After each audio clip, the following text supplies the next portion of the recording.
Oh, YouTube is weird.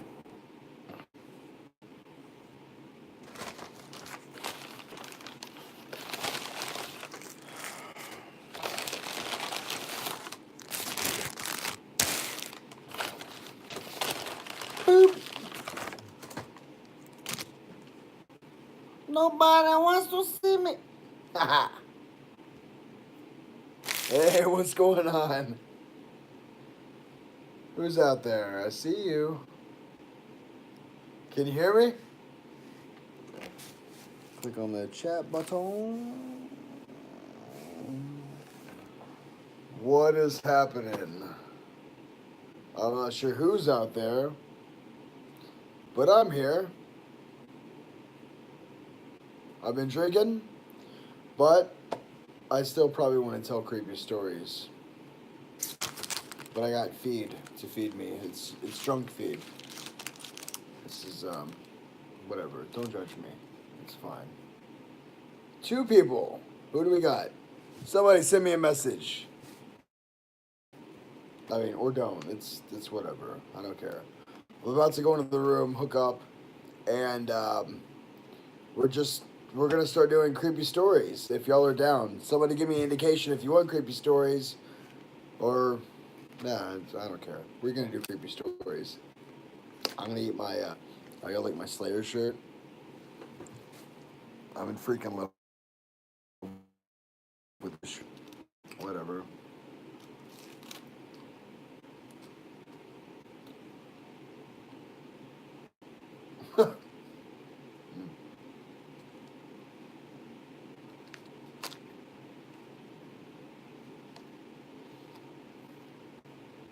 Two people.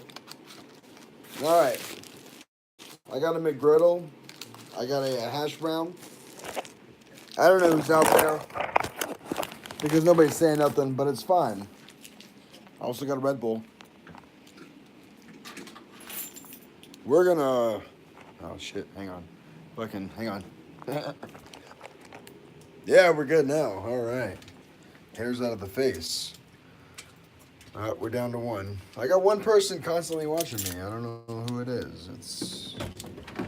Well, it's whatever. We're gonna do the light for a little bit. Ernie Three Farts. My friends. WTF, you crazy bastard. Oh, oh. Oh, that zooms. Nope, nope, hang on. Oh, that's embarrassing. That's the butt. Nope. Hang on. It's going to bed after eating a McDouble, no joke. There we go. Ernie. Did you drink tonight, Ernie? Because old Chappie did. But I still kind of want to tell creepy stories because, well, whatever, you know? I enjoy it. Oh, yeah, you did drink tonight. All right, are you down for a creepy story or two? I mean, even if I have one viewer, you're one of my mods, you're one of my peeps. It's still going to be a video we make. We're going to go have a smoke first, though. Because you got a creepy story that you like? Is there something that, hair in the mouth? There we go. That's a creepy story. The case of the hair in the mouth. That's embarrassing. I had women play with my hair all night. Oh my God, it's so pretty. I just want to touch it. Oh, jeez, Louise. What are you gonna freaking do? You wish you were a creepy underlord or overlord, whatever you want to call it. And all the women are like, "Oh my God, you're so pretty. I just want to touch you. Just let me touch you." And I mean, it is what it is.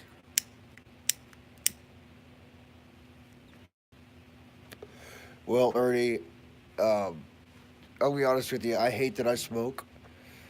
I absolutely hate that I smoke. But it sates a desire inside of me. that nicotine causes. And I'm not proud of that any one bit. But, well, I mean, since you're with me, if you're going to be up for like an hour, I can tell a couple stories. And well, maybe make your night a little, because that's what we're all about here. You're one of my mods, and oh, we got two people now. What is happening? Oh, nope. No, they said nope. Not so much. That guy's smoking a cigarette. Oh, we gotta finish this soon. So we get in there and do a story. Do you know any creepy pastas or any creepy stories that you just enjoy that you want to hear? I mean, I'm open for input, bud, because I mean, I just like the creepiness. Not even finishing the full thing. We're flicking it out now. That's how much I hate smoking cigarettes. I had a guy on one of the other channels that I was totally defending this guy. I one of the he said something that one of the mods didn't like. That was like criticizing mods, and you know what? Criticize mods because you know what? It's free speech. And this guy totally got muted, and it was wrong. And I stood up for him. His name was PSA something. And then I said something about, I'm going to go have a smoke break. And then this guy just goes into this long PSA about smoking cigarettes, how it's bad. And I said, look, I smoke cigarettes and yada yada. Oh, it's bad, it's bad, it's bad. Okay, well, look, I frack. I do oil. That's bad. And I also smoke. And then they try to say I was changing the subject.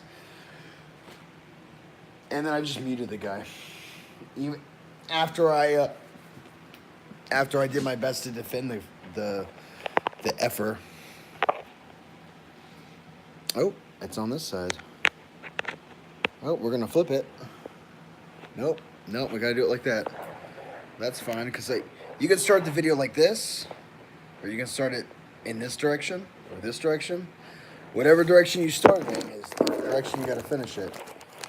I am in no way sponsored by Red Bull. I just tip really well at the bars, and I get drinks. I never try to do that stuff because it's the absolute worst when you try to get let me fix you, bud. It's the absolute worst when you try to get political. But you know what? My channel's not about that. My channel, and I hope that you as a moderator can understand this.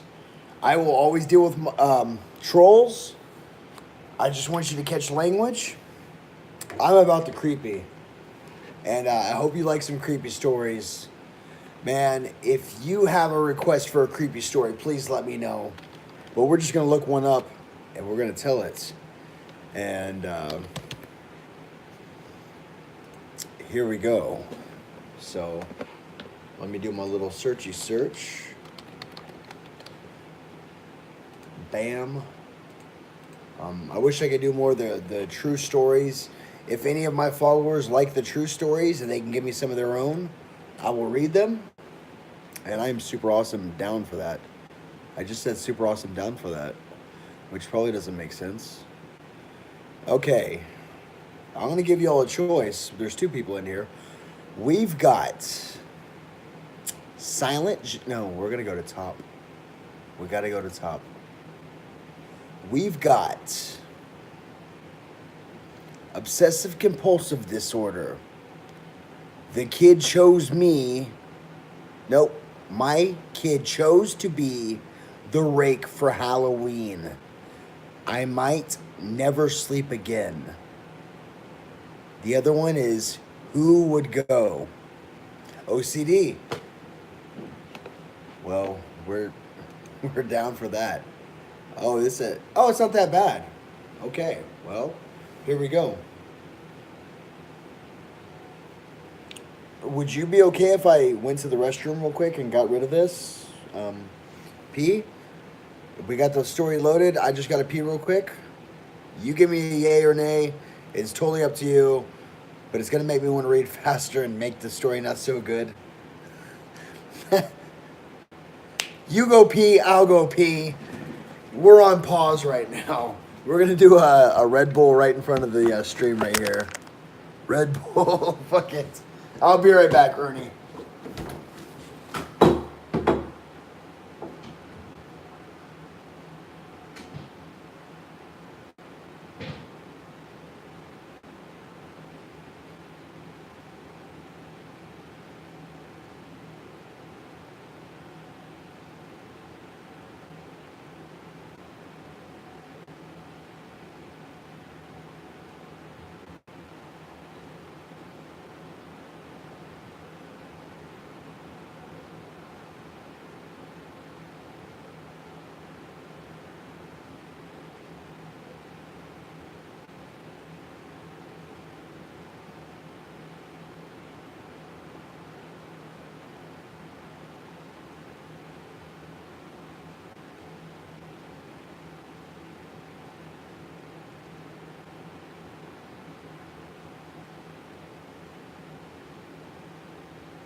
All right. I don't know who was back first. Ernie, you back yet? Let me know. I'm back, but it's weird no one else is here. Hey, Ernie, you're my boy. Is that your real first name?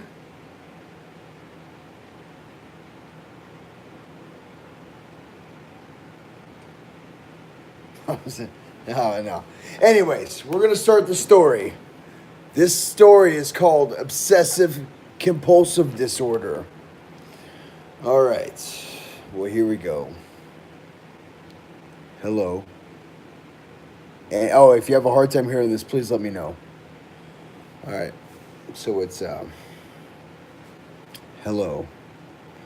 I suffer from obsessive compulsive disorder, which is an anxiety disorder in which people have unwanted and repeated thoughts, feelings, ideas, or behaviors. In other words, my life is a systematic pattern. But yesterday, I experienced a flaw in my system. I awoke in that morning in my lakeside home property at 6:45 a.m. as I do every morning. Before leaving my bedroom, I touched my doorknob 3 times. I had to. I need to. On my way downstairs, I made sure not to step on the second to last step.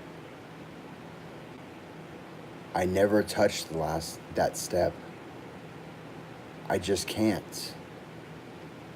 I made my usual breakfast of toast, scrambled eggs, and black coffee. I don't know where my camera is. Is it? There it is. Okay, sorry. I never eat anything else in the morning, just always those 3. Turning my iPad on, I checked the local news and headlines like usual, but today, something was missing. I couldn't place my finger on it. Did I forget something? That strange feeling lingered. It lingered with me all the way to my car. On the way out the front door, I made certain to lock my door, then unlock it and lock it again. Driving to work, I couldn't help but feel like a part of me was missing. What did I miss? How could I possibly have missed it? Maybe move the mouse so I can... Sorry. I hope that feeling would go away while working. I can be louder if you want. Maybe I'll pick it up a little bit, guys. Sorry. But it didn't. It stayed with me for 12 whole hours. I left the office around 6:45 p.m. and headed back home. About 25 minutes into my commute, I stopped for a red traffic light at the intersection of Mayberry and Westway. But the light turned from red to green, and I couldn't help but feel strange sensation again. The only other person near me was a man driving behind me. He blared his horn for me. Sorry, I'm reading like William Shatner. I apologize. He blared his horn for me to get going. But instead of accelerating, I just unrolled my window and motioned for him to go around me. He did. I dreadfully sat there in my car, still stopped at the intersection. Something is seriously wrong. What am I missing? That's right there. Sorry. I touched everything in my car, hoping that it would spark my memory. I touched the dashboard. I touched the leather seats, the emergency brake, even the roof. It did nothing for me.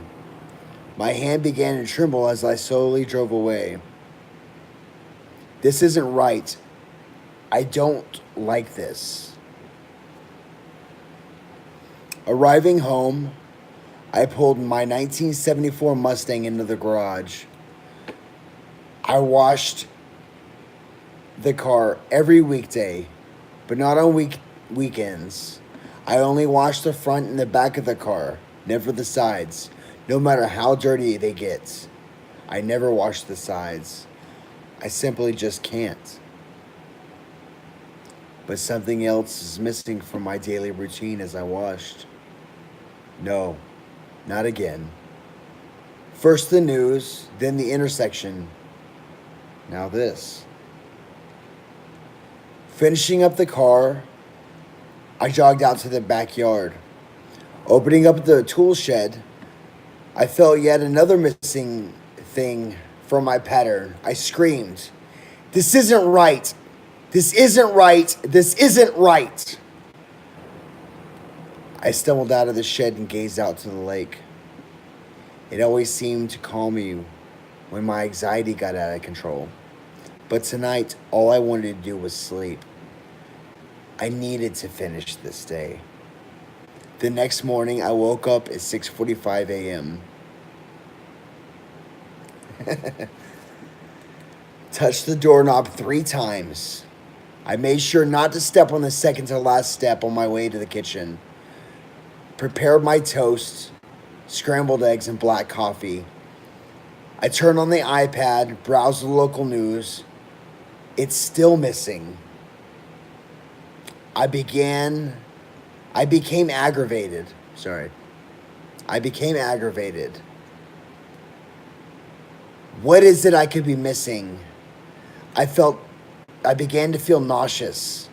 Hurrying out the door into a vicious rage, I quickly locked the door, unlocked it, and locked it again. Then I drove off to work. I tend to get a lot of work done when I'm upset, strangely. So, at least I felt some accomplishment when I left the office at 6:45 p.m. I drove fast on my way home. What am I missing? I approached the red light at Mayberry and West Road. Come to think, the man was walking in the middle of the intersection on his way to the other side. Why can't I remember? The man's head spun as he noticed my Mustang coming straight for him at 85 miles an hour. I noticed him too. A wave of horror crossed over my face as I watched him dive to one side. I swerved in the same direction. A loud clunk was heard as I crushed the man underneath my vehicle. Oh God. Jumping out of my car, I hesitated on what to do. He lay there, writhing in agony, making horrendous guttural wails. I popped open the trunk to my Mustang, lifted the screaming man, and headed him in agony. Entering the garage, I made sure to wash the blood off the front of the rear of the car. The sides were not necessary. After dragging the body out to the backyard, I jogged to the shed. Inside were black garbage bags, cinder blocks, and a hacksaw. After dismembering the man, I was able to fit both of the remains and the cinder blocks into the bag. Dropping him into the lake was all that was left to do. The following morning, I made sure to wake up at 6:45 a.m. and touch my doorknob 3 times before skipping the second to last step on my way to the kitchen. While eating my toast, scrambled eggs, and black coffee, I browsed the local news on my iPad. Top headline: Hit and run, serial killer strikes again. I smiled. Back to normal. No, that's a crazy story. That was a really good one. Wow. That made you fart 3 times. Oh, that's so terrible. Oh. I've got 3 viewers now. I'm not sure who's there, but if you're liking it, please talk. I love feedback. So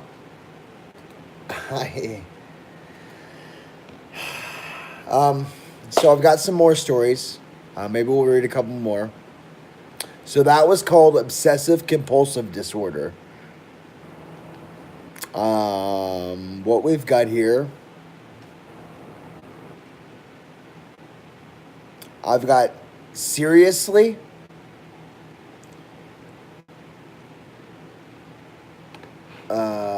I gotta check and make sure they're not pictures. We don't want pictures.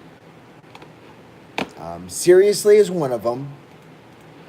A lot of these are just pictures. This is killing me, Smalls.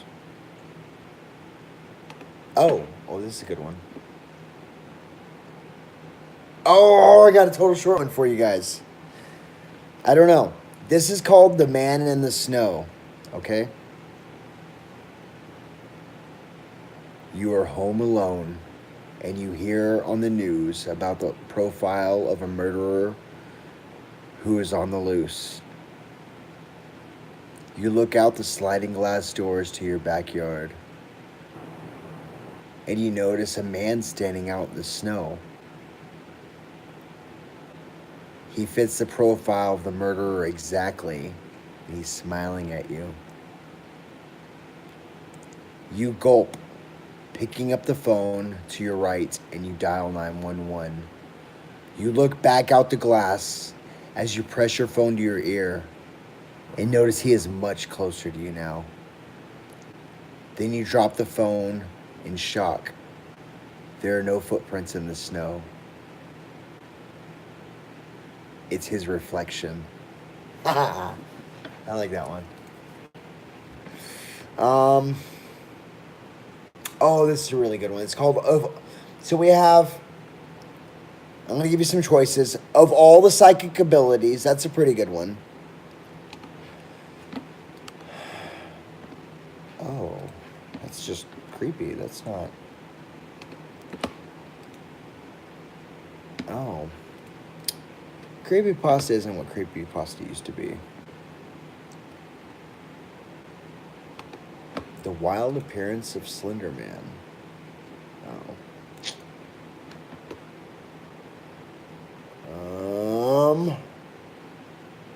We're gonna do, I'm just gonna pick one. Very scary. Oh my god. Not it. Oh, this is not the one that I wanted. It's a comic. I thought it was the one I wanted. Things You See at Night. Oh, here, y'all gotta check this out. This is called Things You See at Night.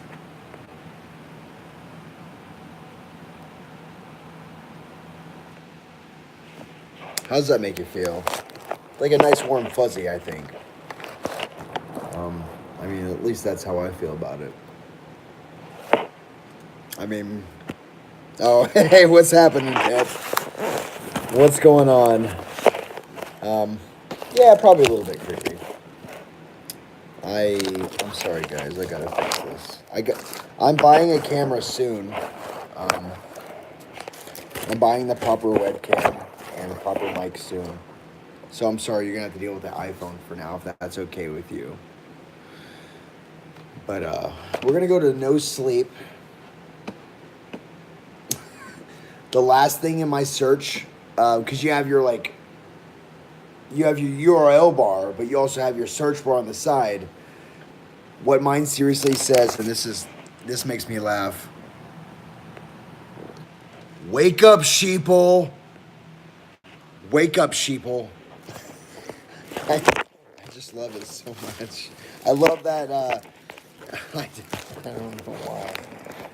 It's the funniest thing to me. Wake up, sheeple. All right, sorry guys. I gotta get the phone situated again.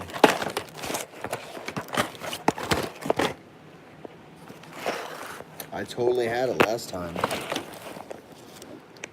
Oh, there we go. All right. Oh, the message. But the message is one you got to look at from a...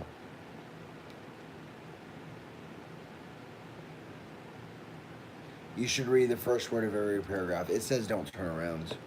It's a really good one, though. The blind man's favor. Okay, here's another good one, I think. It's called The Blind Man's Favor. In Berlin, after World War II, money was short, supplies were tight, and it seemed like everyone was hungry at that time. People were telling the tale of a young woman who saw a blind man picking his way through a crowd. The two started to talk. The man asked for a favor. Could she deliver a letter to the address in the envelope? Well, it was on her way home, so she agreed. She started to deliver the message. Then she turned around to see if there was anything else the blind man needed.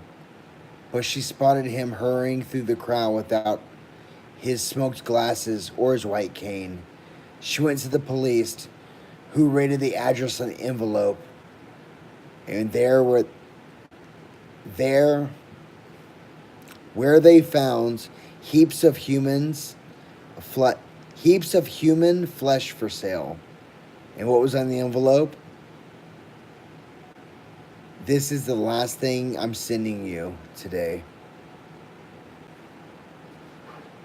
Or this is the last one I'm sending you today. I read that terribly. I'm sorry, guys. I tried. I don't try hard. I really should, though. I'm trying, though. Oh, that's a healthy one. It was heaps of human flesh for sale. Where's the camera? Is it? It's there. Okay. I'm looking at you guys, and I just hope you can see me. It's not up there. It's right.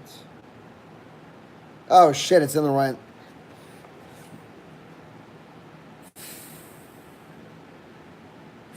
I said the. I'm sorry. I'm so sorry. I'm not supposed to say those words. You're gonna have to mute me. It's right there. It's right there. That's where I should be looking. I'm looking over here.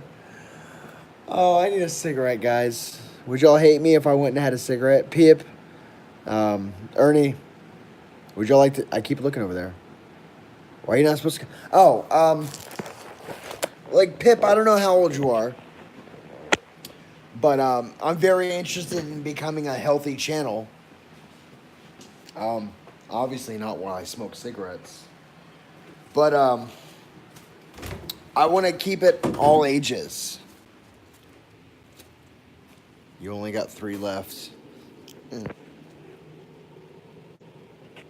gonna have to as well. Pip, Ernie, what do you think? Should Pip be a moderator? Pip, this is the second time I've seen you in a live chat, and I've only really done 2. It's up to Ernie if you become a mod. There you go, bud. Ernie fucking... Fuck.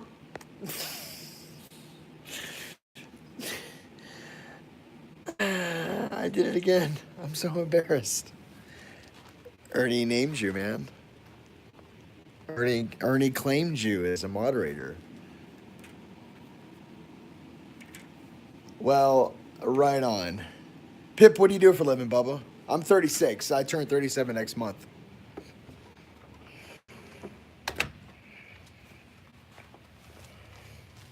I hope y'all are enjoying.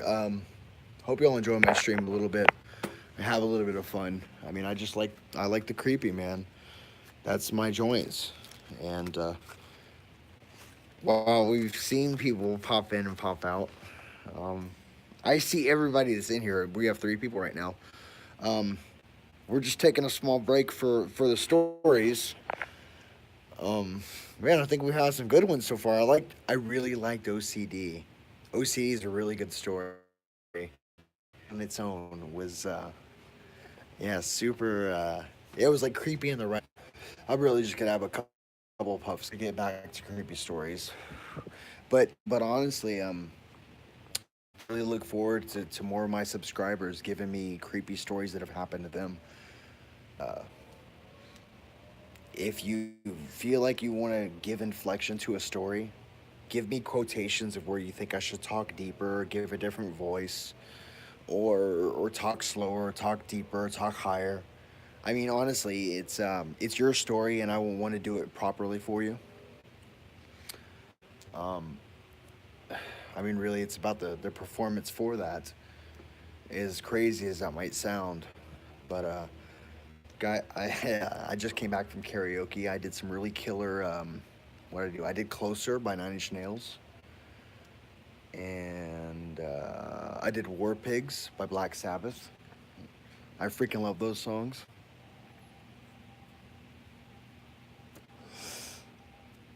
Oh, okay, that was a full freaking cigarette too. But I don't want to let you guys down. I want to do some more stories for you guys. I hope y'all are enjoying it at least a little bit, or it's something to help you go to sleep. Do I play an instrument? No. I sing. That's all I do. I sing. I'm a singer. I guess you could say I'm a worthless singer. I mean, I sing well. I think I sing well. But I have friends that sing really, really freaking well. And I'm nothing compared to those guys. And I kind of hope that... Sorry, I'm finding my cable to charge. I got to charge my phone. I really hope that I can continue to make YouTube content. You know, I'm a small guy right now. But I'm really enjoying... You know, I enjoy this small community that we have. It's a lot of fun. But if you guys can bear with me, I gotta set up my phone again. The way I had it, it was super. Oh, there's a Red Bull. Red Bull for the win. Oh, you guys, here's my Slayer shirt. All right. This one is called Good Boy. Are you ready for this? I gotta take a bite real quick. I'm sorry. Okay. Sorry. All right. Serious. Oh. I'm a good pupper. That's what my mother told me, and that's what I believe. I was born during the warm months, and I lived with my mother in the litter until the cold white blanket fell from the sky. That's when the men in the screaming and flashing cars came and taken us from our mother and our home. They had brought us to a bigger and brighter place with cold hard floors and wire cages. And one by one, My litter mates were taken by humans. I was the last one taken. And when I whined in the night, they put me with Boney, a huge and skinny dog who was lame in one leg. Boney was my friend, and I followed him around until I'm sorry. Boney was my friend. Where's it at? Oh, there it is. And I followed him around and slept beside him too. Boney was sick though. Something wrong inside him hurt him. It made him lame. And it was growing. He whined in the night too from pain, not loneliness. I would lick his face and his tail would wag, but I knew there wasn't anything I could do to help him. And sometimes when he'd cry out in the night, I would whine softly as well, though quietly so I wouldn't wake him, because I was a good boy, and my mother had told me so. One day after Boney had whined all night, the woman in the white coat had opened up the cage door and put a leash on him. Her eyes were wet and running, which we'd seen before. Boney had told me that when she came in our area with the wet eyes and led a dog away, we'd never see it again. Boney said that wet eyes meant that she was filled with sad and bad feelings, and that she had to do something she did not want to do. When I saw her put the leash on Boney, I was filled with bad feelings too. And I barked and threw myself against the cage, but she ignored me and dragged Boney away. As his kind, dark eyes had rolled with fear and pain, Boney never came back. There, sorry. One day, a strange man came and looked at us. People came all the time and looked at us, and sometimes took one of us away to live with them. Boney told me that we had to be friendly, run towards them, wag our tails, and bark for attention. Boney said that young dogs like me were usually snapped right up, but that people sometimes didn't like dogs like me when we didn't go too much older, and that the bald-headed patch on my neck was probably why I hadn't been taken the first few months. Boney said that the hair would grow back, and that if I was a good boy, a friendly dog, someone would take me eventually if I didn't get too big. Finally, someone did. That strange man, all by himself, with hard hands that tasted of salt and meat. He rubbed my head briskly, his hands heavy against my clipped ears, which were still sore, though they had long since healed. He put his fingers in my mouth, too. He felt my legs. Good boy, he said. Good boy. But he seemed to be saying it to himself, and his eyes and smell were hard to read. I was happy, though, excited to be chosen at last. Happy to be taken away from this place with the barking dogs, wire cages, and strange rituals that took my friends away from me when they got old and sick. And as we left that place, it is so sad and true, I wagged that I left of my bobbled tail. I bobbed my tail furiously. Sorry. And I happily jumped on the back of the strange-smelling boxy car with the dark windows and the soft, odd-smelling mattress. I liked my new home. The house was huge and dark, and I smelled it with a half wild cat that didn't seem interested in being friends at all. I had a small door I could squeeze through if I had to go outside. I was fed a lot of raw meat and loved the cat and my human too, though he wasn't very friendly and he wasn't home very often. My favorite times were when the man would take me to the park and let me run up to certain people if they were alone.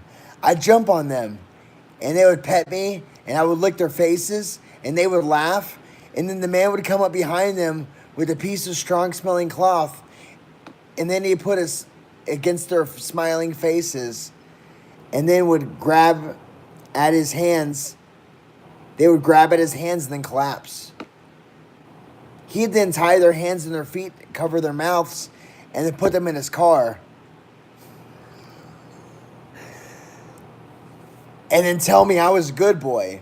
And then I had to ride in the front with him while they rolled in the back, making muffled noises. I was lonely in the house when the man was away and excited that we had new people in the basement. But time after time, the man just took them downstairs in the dark basement and would never come up again. Sometimes I would hear strange noises and would feel uneasy, and I'd hide behind the sofa, hiding from the noises and the cold, glowing eyes of the cat,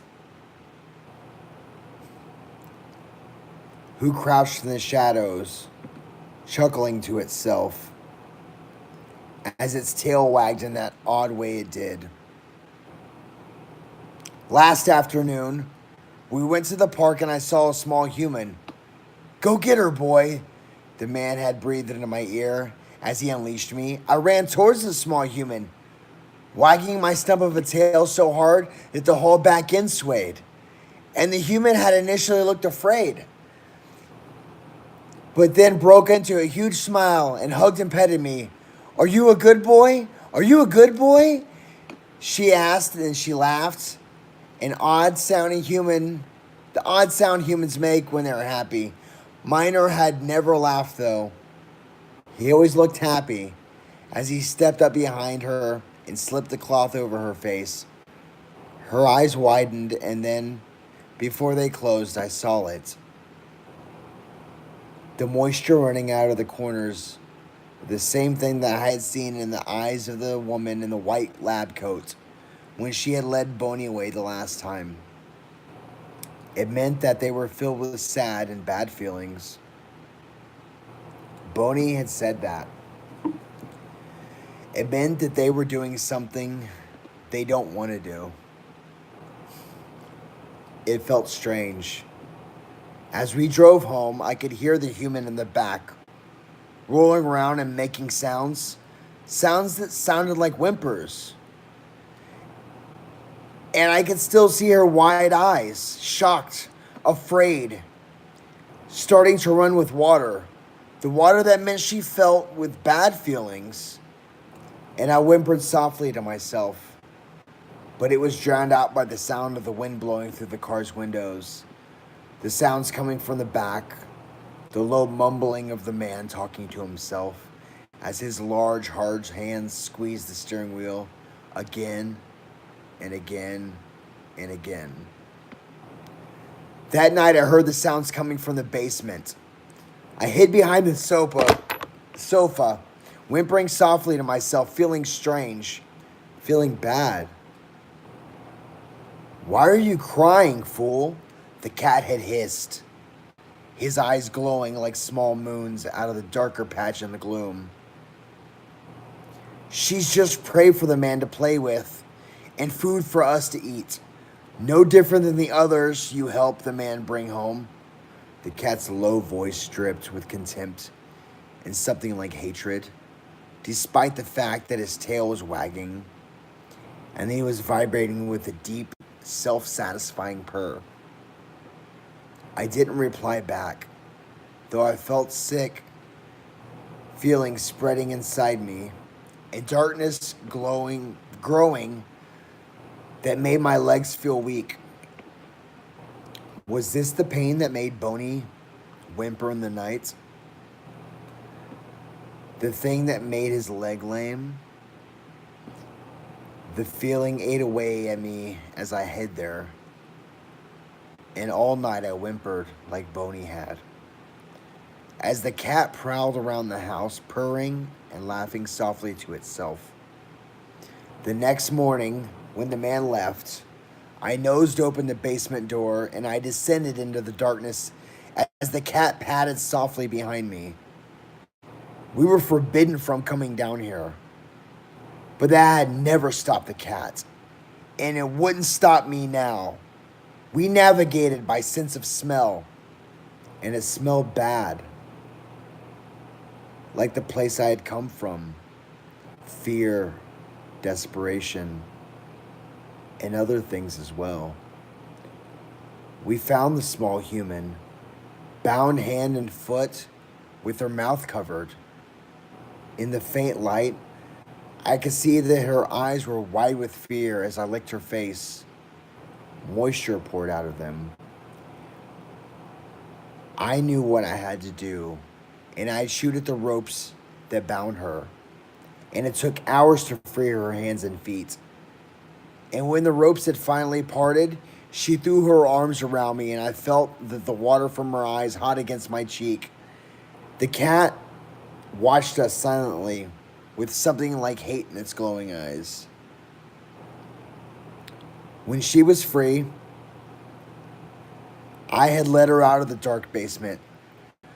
Tugging at her sleeve, she was excited, and she exited through the small doggy door and tried to take me with her, but I stayed because I'm a good boy.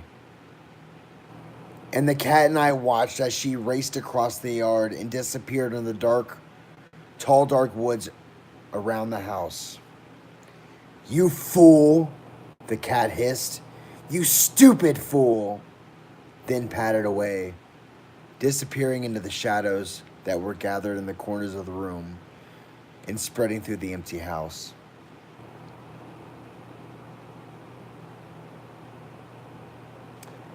And I returned to the basement, to the small room with the odd smells and discarded ropes, to the damp mattress and darkness, because I knew the man would be home soon and that he'd go downstairs and he'd see what I had done. There was no escaping it. I was a good boy, and I would not hide. I descended into the darkness that smelled like meat and fear and blood. I retraced my steps through the dark rooms until I found the place where the small human had been, where all the humans I had distracted and befriended had been bound. I sniffed at the chewed up ropes, at the stains, and I had laid down. But I was not hiding, and I was not cowering. I was crouching, and I was waiting. Because I never told you why my mother had told me I was a good boy. Because I never told you why my mother told me I was a good boy, did I? She had told me that as I laid panting beside her, bleeding from my raw and torn throat, unlike my father and my brothers, I had refused to fight the other dogs that screamed and the screaming men that pitted against me. I had refused to fight back, and the bigger and more vicious dogs had torn at my throat and ripped the hair and skin away. I had went limp, and my owner at the time had cursed me and kicked me and had dragged me away and threw me in the back of a cage that I shared with my mother. And she had licked my wounds as I laid there, panting, bleeding, and whimpering. She told me that I was a good boy for not fighting back. I was a good boy for not sinking my teeth into my enemy's throat. I was a good boy for not being the killer of humans wanted me to be. I am now waiting here in the darkness. Oh, that's terrible. Let me finish. Sorry, don't make me laugh. I am now waiting here in the darkness, thinking about what the man will do to me.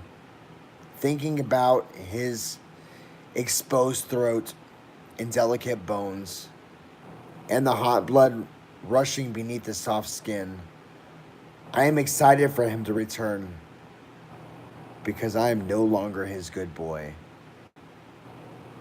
And I can't wait to show him what I can do. I love that story. Oh my God, that's such a beautiful story. That's called Good Boy.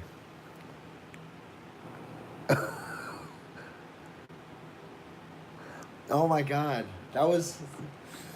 I love dogs. I love dogs.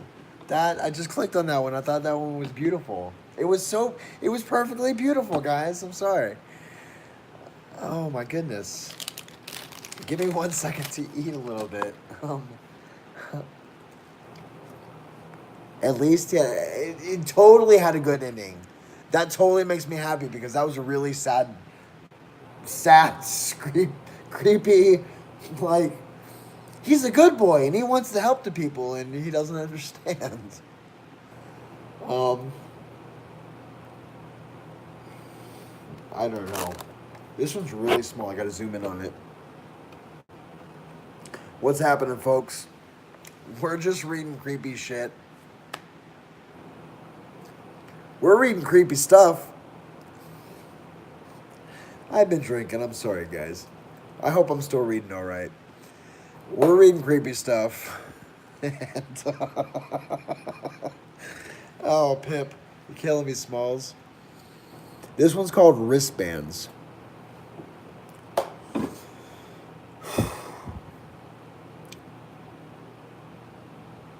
I'm trying. I had a lot of whiskey. When you were admitted to the hospital, they place on your wrist a white wristband with your name on it. But there are other different color wristbands which symbolize other things. The red wristbands are placed on dead people. There was one surgeon who worked one night shift in a school hospital. Oh, I saw something. No, I mean, I don't want to cuss because I want to make this all ages, even though I read super creepy stuff. But that last doggy, he was such a good. I keep looking there. I need to look there. I totally need to get a webcam so I can look up there. I'm buying one on Amazon. Sorry. Let me get back to the story. There was one surgeon who worked on the night shift in the school hospital. He had just finished an operation and was on his way down to the basement. He entered the elevator, and there was just one other person there. They casually chatted. Burping. He casually chatted with a woman while the elevator descended. When the elevator door opened, another woman was about to enter when the doctor slammed closed the button and punched the button to the highest floor. Surprised, the woman reprimanded the doctor for being rude and asked why he had not let the other woman in. The doctor said, "That was the woman that I just operated on. She died while I was doing the operation. Didn't you see the red wristband she was wearing?" The woman smiled and raised her arm. Something like this. Oh, that's a really good one. Oh, sorry. I like this. I like the short and sweet ones, guys. I don't know if how y'all feel about those. That was a good one. Like this. All right, here we go. Here's bad cosplay. Something like this. That's bad cosplay for you. What is this one? Tales from a gas station. IDGI. I don't get it. Teletubbies.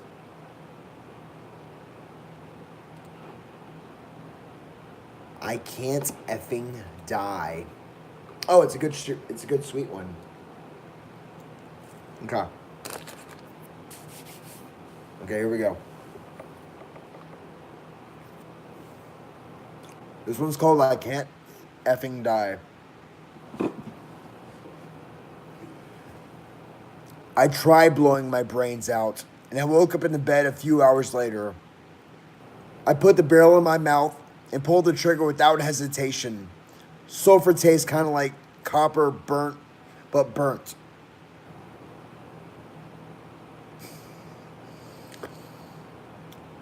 That's when the taste, I woke up in my mouth and no hole in the back of my head.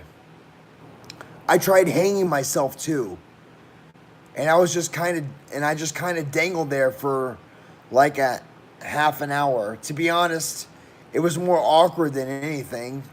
I didn't feel my neck break, but that was really painful, and that was about it. I had kind of expected something like this, so I did have a knife and used it to cut myself down. I fell to the floor with a hard thud, and I woke up a few hours later in my bed without a broken neck. I actually went through the process of robbing a pharmacy so that I could take 1,000 pills. I actually counted as I popped 1,000 little white and orange flavorless candies down the back of my throat. I had oxycodone and oxycontin. I don't know medicines, I guess. I guess 2 hardcore narcotics. As well as Adderall and Ativan. And all those wonderful things you can find at the pharmacy. And I woke up a few hours later in my bed. Not even high. Womp womp.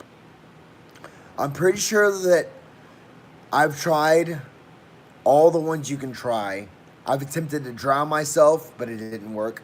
I jumped in front of a car and did 15 flips in the air before I woke up in my bed a few hours later. Of course, I tried jumping off a bridge, and that didn't work out. I woke up. It was after I woke up in my bed when I decided to get creative. I worked really hard for 2 months, saved every dollar I could. It was pretty easy while I was trying to starve myself or to work myself to death.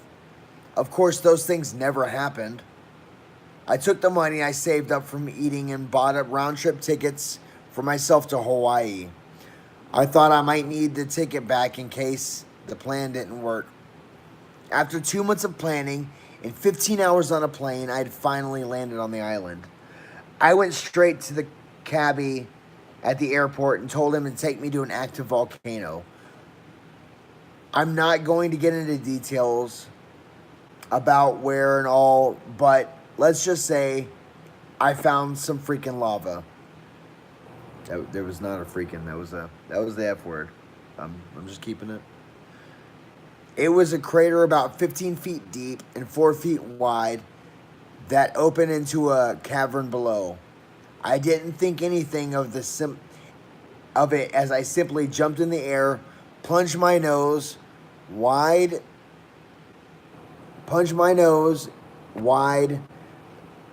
that opened. Wow, I apologize. Let me try that again. That was a confusing. Plunged my nose and plummeted to my death. I woke up in my bed a few hours later. My apologies, guys. I got a job as a butcher. On my first day, I went to the meat locker and I just waited there for 14 hours. Apparently, I can't freeze to death, or otherwise, it just didn't work. Nothing ever worked. I got a girlfriend. In fact, I found the craziest chick in the known universe as far as I'm concerned. But that's exactly what I wanted. I wooed her, made her feel like she was more special than anyone ever has. And then I cheated on her and left. I cheated on her left and right. Left evidence everywhere so that it would not only be obvious, but continuous in its appearance. She waited until I slept. After giving me a lot of pills in my drink, she came over to my side of the bed and she stabbed me. She stabbed me 103 times. I counted every one. I counted every single entry of the blade. It hit bone 2 out of 3 times. This poor guy. I'm sorry. I could feel the blade poke all the way into my spine and sever nerves as the knife cascaded into me like a waterfall. I woke up a few hours later in my bed, single. I killed a man. I put my blade to him. I did it right in front of everybody in the middle of town. I dropped the knife, held my hands up and waited. In Texas, if 3 or more people witness you commit a murder, then you're getting express pass to the death penalty. I live in Texas. I don't know if that's true. It was kind of interesting sitting in Old Sparky waiting for them to crank up the volume. Any last words? No. It's not gonna work anyways. I woke up a few hours later in my bed, and that's when I realized what was happening. I realized where I am. I remembered this scenario that brought me to this undeniable fate. The fact that I was able to kill myself, yes, definitely worked the last time, but it'll never work again. Not here, not where I am. I'll try and try and try and try forever, for all eternity. I'm here in hell. That was pretty good. Did you guys like that one? You can't die in hell. He just kept waking up. It hurt every time.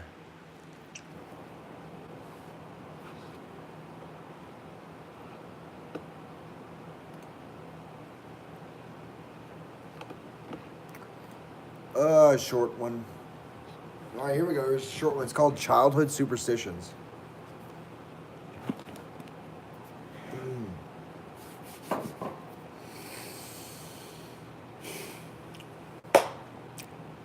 When I was 8, I stayed up all night at night watching television. My mother always told me to never turn the television on exactly at 4:44 a.m. If you ever did, you would hear clicks and heavy breathing in the next room. If you do, a black shadow with red eyes will glare at you. 3:36, we're good. They also told me if I wore another person's glasses, I would see that person's death. It's true. I put on my mother's glasses, and since then, I've always been a little bit fearful of my father. That's a sad one. That hits a little close to home, a little bit. I'm not gonna get into that. I shouldn't laugh about that now. How are you guys doing? Do y'all want some? I've been going for about an hour. We're gonna take a smoke break. I've got 4 people. Please, who are my 4 people? I've got Stacy. What is happening? Sorry, I didn't see you. I apologize. Just reading. I gotta scroll through these. Owens, Pip, Owens. Guys, you mind if I take a smoke break? We're burning. You are right on. We're gonna take a quick smoke break if you guys don't mind.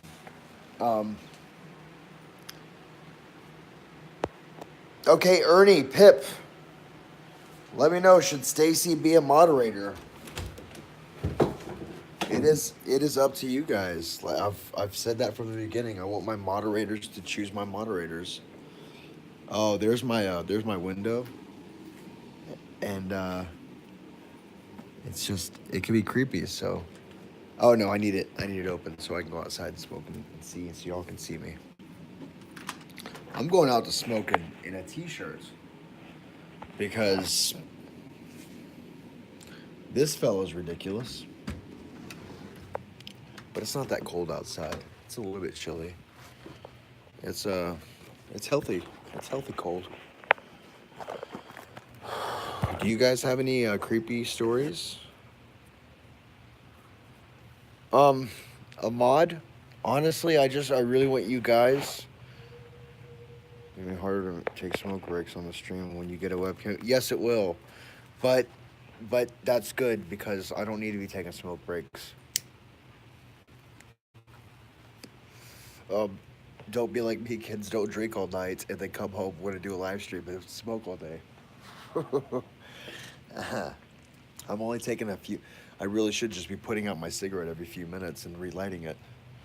But the more cigarettes I burn, that means the more cigarettes I have to buy, and the more reluctant I am to buy those cigarettes. Um,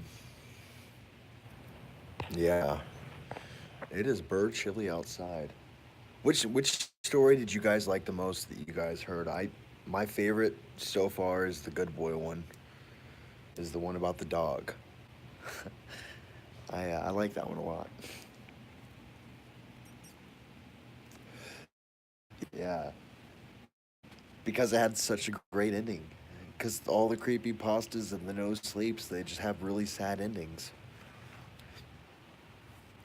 Um, I came in while we were talking about stabbing someone over 100 times. That was a good one. It's Stacy, so that one. You caught the end.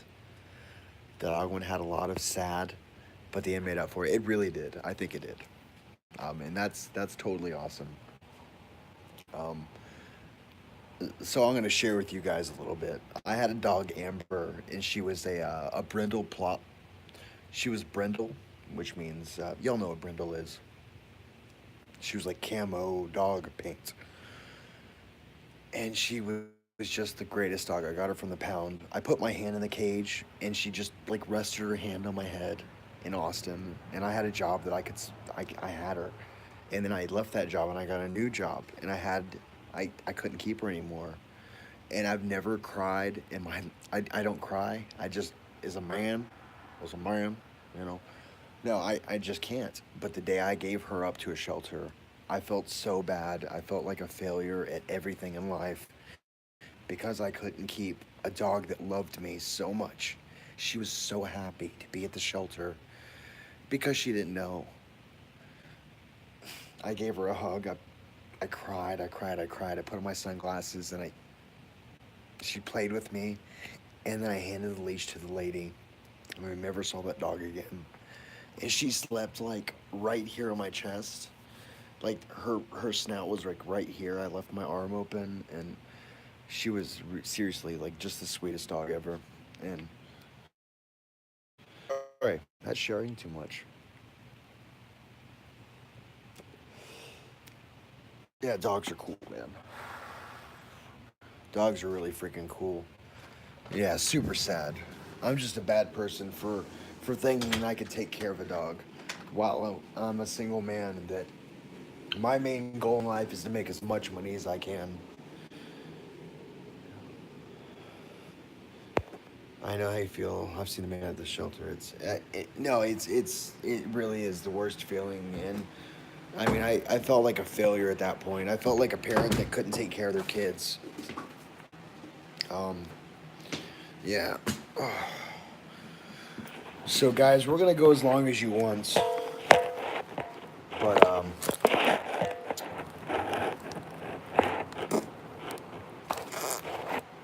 that's an ugly face. There it is. Let's get that charging cable going. No. Yeah, let's get the charging cable going. If you guys have a smartphone and you don't have or, I'm sorry, let me rephrase that.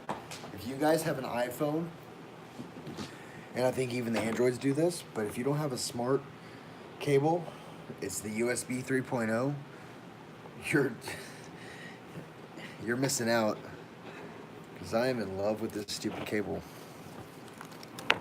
Not like I was in love with my old dog. I love my freaking dog. But we're gonna get away from that because that's sad. What is what is this? Do y'all this is killing me. Let me rub my camera real quick. Nope, it's just the lighting.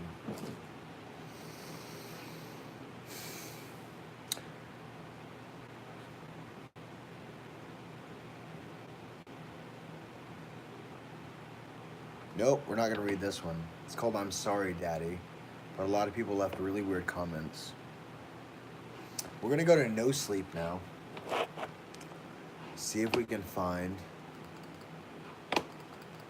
Click, click, click. Nope, forward click. Nope, back click. No Sleep. No Sleepy. Because, let me move that. Can we move that cable? No Sleep.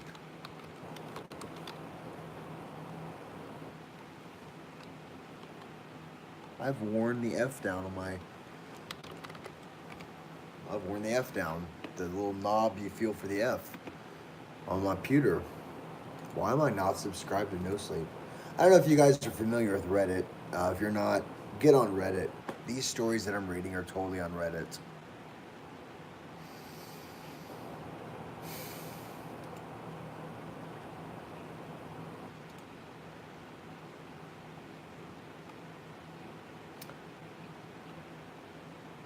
Oh, okay.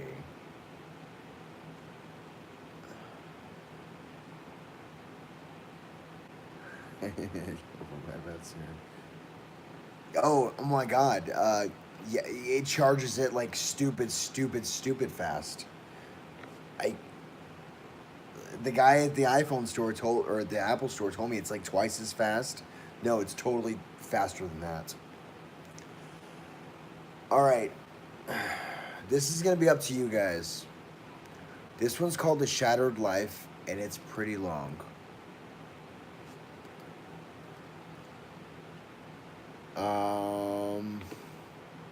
But I'm going to show y'all what it looks like. Read a good one. Read a good one. I'll wake my wife up. Oh my God. Well, this one's got a lot of awards. A lot of people, they gave it like, this one got Series 12, Single 17. It got an award. It got 8 golds and a platinum award from users. It's got 23,300 upvotes. And No Sleep. It's healthy. And someone commented, in the top comment says, it's like the time traveler's wife, but made much more powerfully because the author's note. I don't want to read any more of that. What are you guys saying? Let's see. Make you blue? Do we make Stacy blue? It's up to you guys.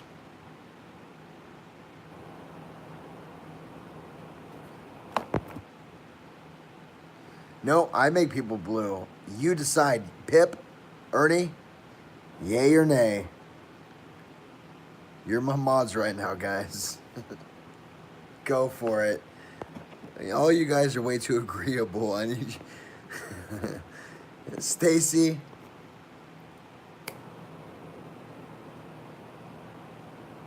Cappy. Oh, no, you're not a mod anymore. You called me Cappy. I'm just kidding. So we're going to start this story. This is a really healthy one, guys. It's called A Shattered Life. But please allow me to take my shoes off like I'm a creepy Mr. Rogers. Probably even creepier because he's probably not alive anymore. I don't think he is. Is Mr. Rogers still alive? I don't know. So I'm going to be a creepy Mr. Rogers. Well, hey, friends. I'm glad you came to join me. Here's one of my shoes. None of you folks are special. But guess what? God made you all in the fault of his own. I don't know. I can say some really messed up things. I'm not going to say it. I can really go on like a rant about anything at all. That's one of my special hidden powers. There's my other shoe. But here we go. I don't know who the 5th person is. I see you. There's 5 people in here. But I need to clean my room, guys. I'm gonna lie to you guys. Maybe I should frack less and stop streaming so much. Good boy. God, I gotta save that one. That's such a good one. Good boy. All right, here we go. A Shattered Life. We're gonna tilt you back a little bit. Oh, no, too much tilt.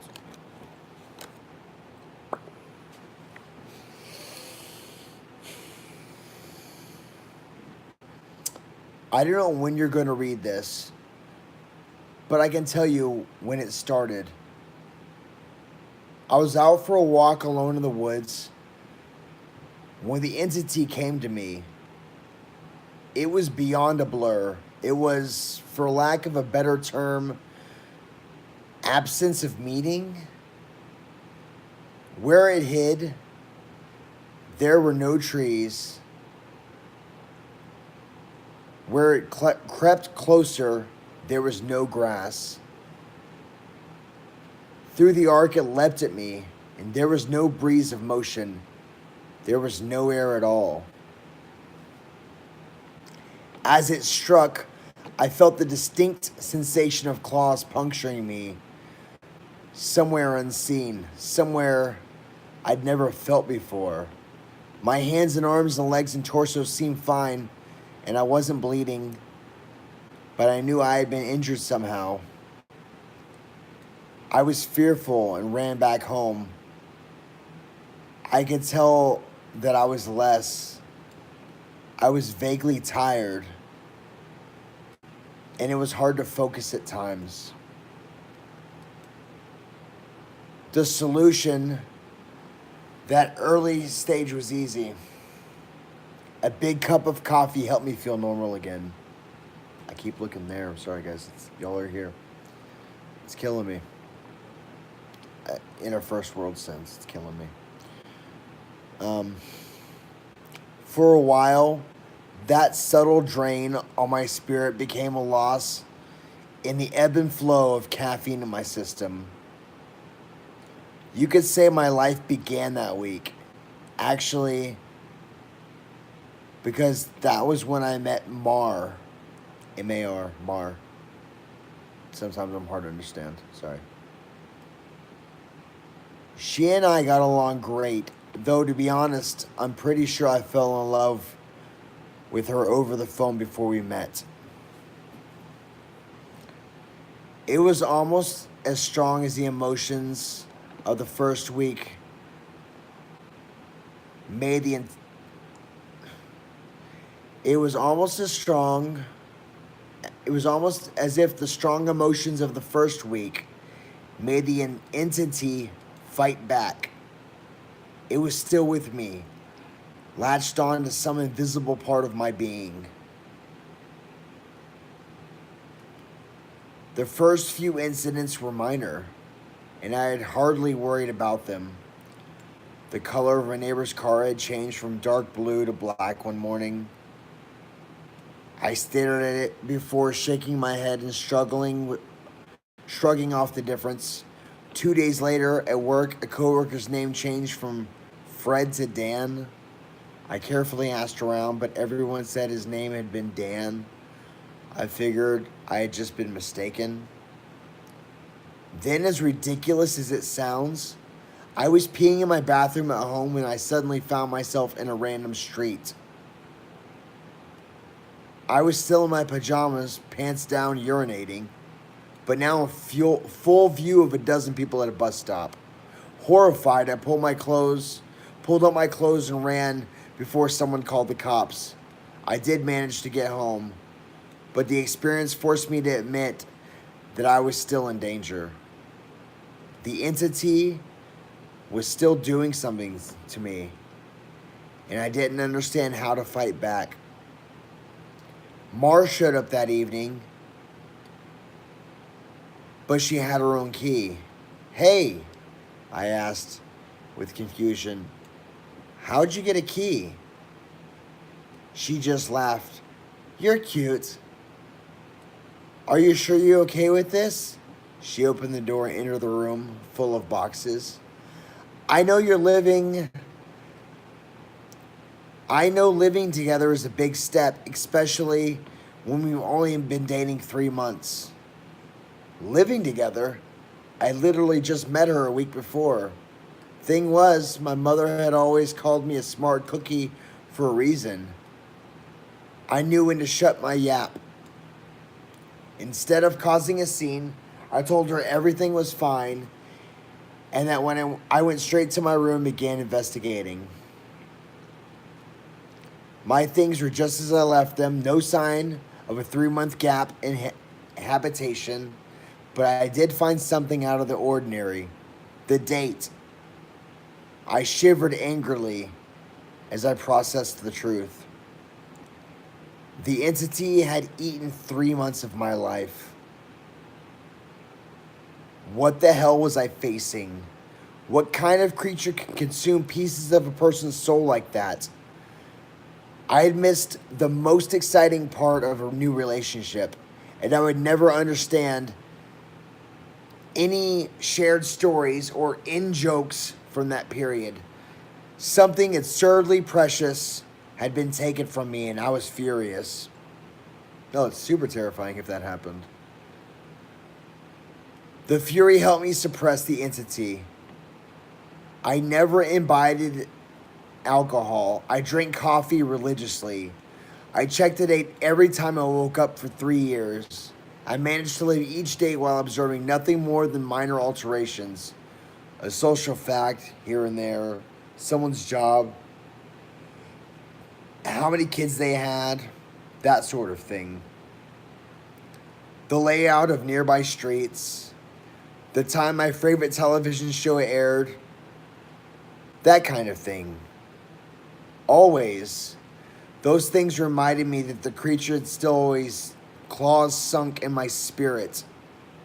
Not once in 3 years that I ever let myself zone out. One day, I grew careless. I let myself get really into a season finale of my favorite show. I was gripping a fantastic story. Right at the height of the action, a young boy came up to my lounger and shook my arm. Surprised, I asked, "Who are you? How did you get in here?" He laughed and smiled. "Silly, Daddy." My heart sank in my chest. I knew immediately what happened. After a few masked questions, I discovered he was 2 years old, and he was my son. The agony and heartache filled my chest was nearly unbearable. Not only had I missed the birth of my son, I would never see or know his first years of life. Mar and I had obviously gotten married and started my family in the time I had lost. And I had no idea what joys or pains those years contained. It was snowing outside. Holding my son in my lap, I sat and watched the flakes fall outside. What kind of life is this going to be if it slips? If it slips in consideration, could cost me years. I had to get help. Sorry, I just got dizzy, guys. Really, really dizzy. My apologies. I know where I'm at, but I just had to. That messed me up. Back to the story. The church had no idea what to do. The priest didn't believe me. It told me I had a health issue rather than some sort of possession. The doctors didn't have a clue. Nothing showed up on all their scans and tests. But they happily took my money in return of nothing. By the time I ran out of options, I decided to tell Mar. There was no way to know what this looked like from her side. What was it like? I wasn't there. Did I still take our son to school? Did I still do my job? Yeah, kinda. Clearly, I did, because she seemed to be none the wiser. But I still had a horrible feeling that something must have been missing in her life when I wasn't actually home inside my own head. But the night I set up a nice dinner in preparation, she arrived by unlocking the front door. She didn't arrive by unlocking the front door, but by knocking on it. I answered and found she was in a nice dress. She happily surprised by setting on the table a fancy dinner on a second date. I'm sorry, let me try that again. She was happily surprised by the setting on the table. A fancy dinner on a second date? I knew you were sweet on me. Thank the Lord. I knew when I kept my mouth shut, if I had gone on being married and having a son, she might have run for the hills. Instead, I took her coat and sat down for our second date. Through carefully crafted questions, I managed to deduce the truth. This was really our second date. She saw relief and happiness in me, but interrupted that the dating jitters. Oh, interpreted it as dating jitters. I was just excited to realize that the entity wasn't necessarily eating whole portions of my life.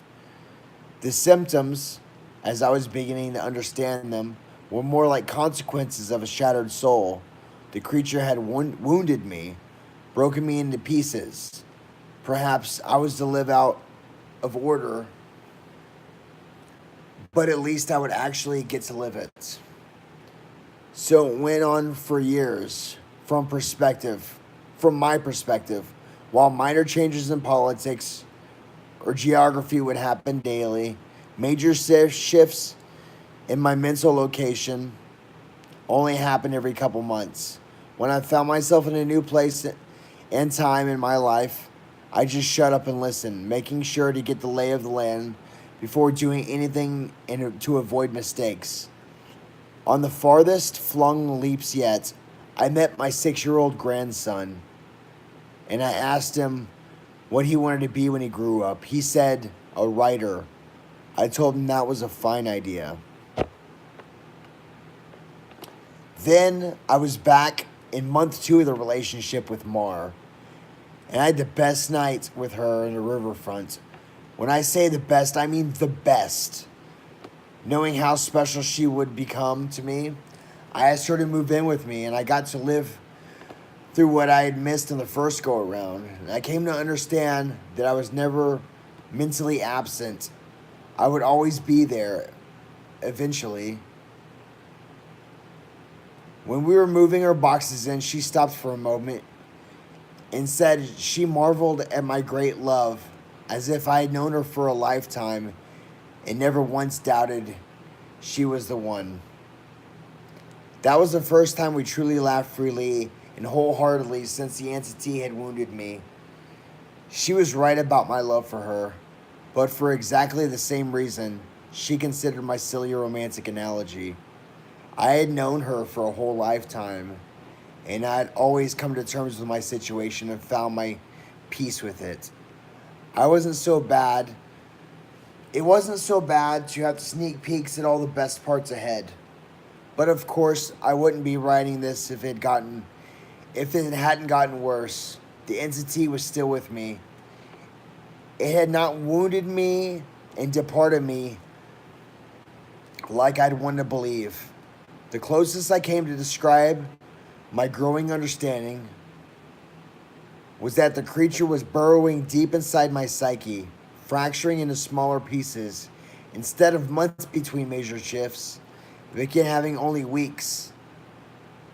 Once I noticed that trend, I feared my ultimate fate would be to jump between times in my life, heartbeat to heartbeat, forever confused, forever lost. Only an instant in each time. I would never be able to speak to anyone else, never be able to hold a conversation, never express or receive love. As the true depth of the fear came to me, I sat in an older version of me and watched the snow falling outside. That was one constant in my life. The weather didn't care who I was or what plans I had to face. Nature was always there.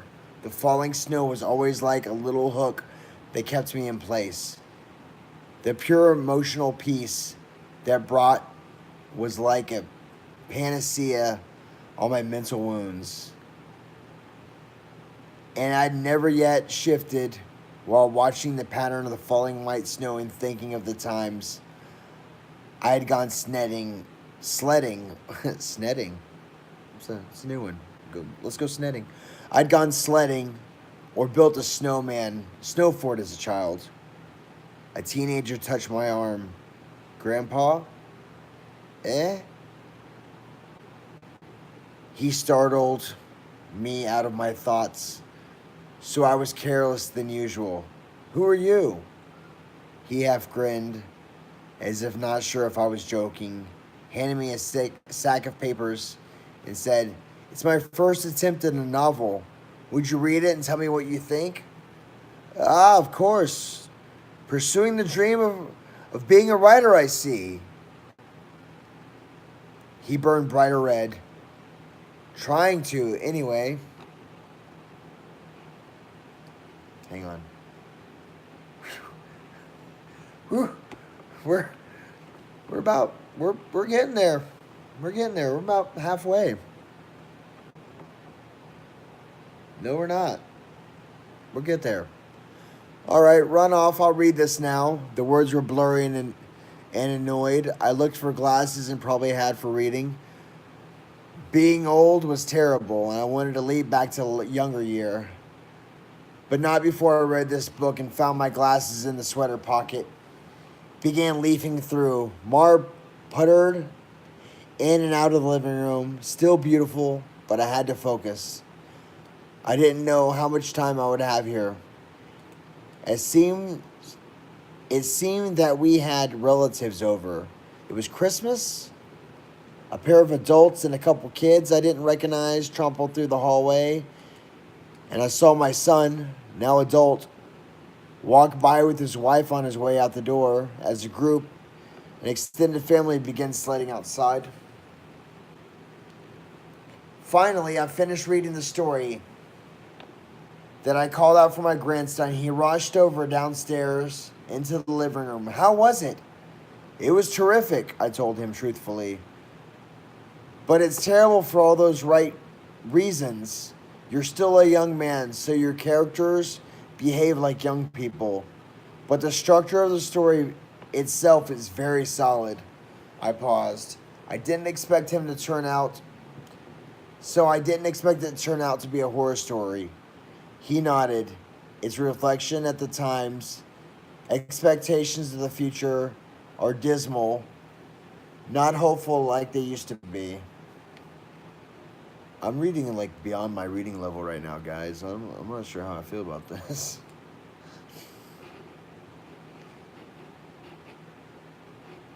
Hang on a second. Let me check. No, we read totally more than.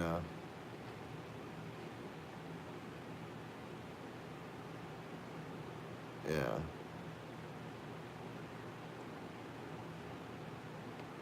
Sorry, I'm trying to find out where I'm at, guys. Sorry. All right.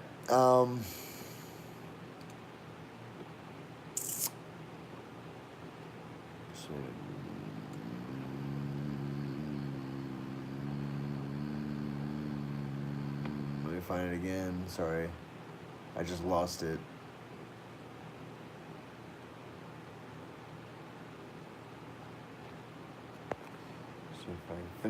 You want to finish the story? It's a really long story. We're not even halfway through the story. We're like a quarter through the story. So we're trying to find it. I lost my spot.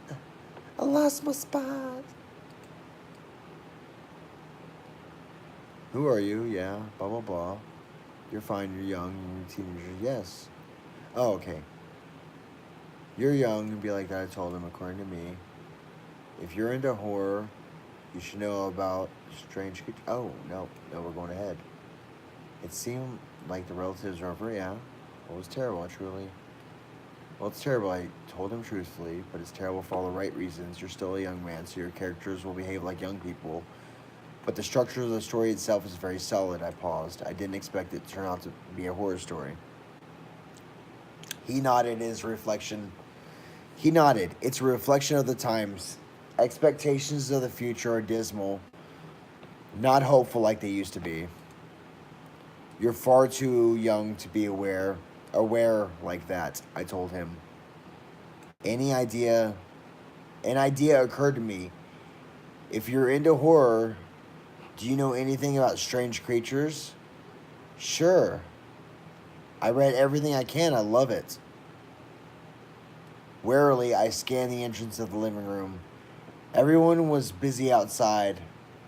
For the first time, I opened up to someone in my life about what I was experiencing. In hushed tones, I told him about my fragmented consciousness. For a teenager, he took it well. You're serious? Yes. He donned the determined look of a grown man accepting a quest.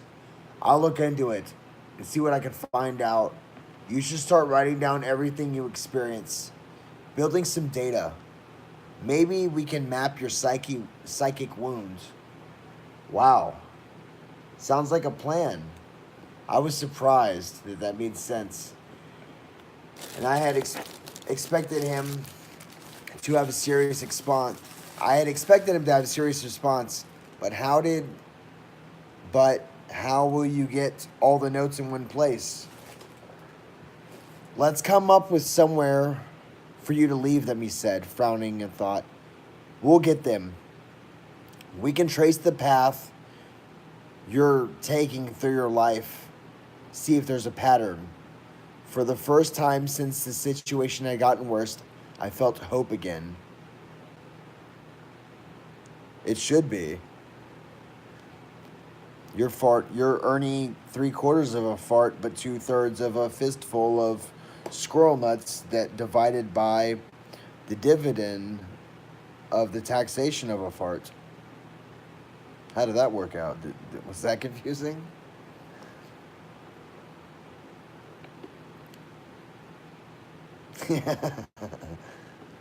All right, so he said, let's come up with somewhere for you to leave them, he said, frowning and thought. Math is always confusing.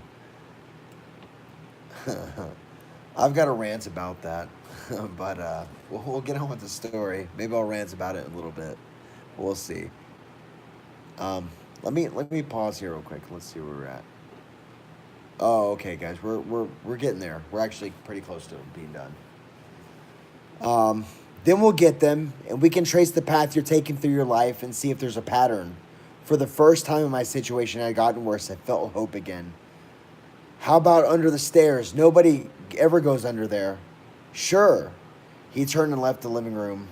I peered after him. I heard him banging around near the stairs. Finally, he returned with a box, laid it on the carpet, and opened it to reveal a bursting stack of papers. He exclaimed, "Holy crap!"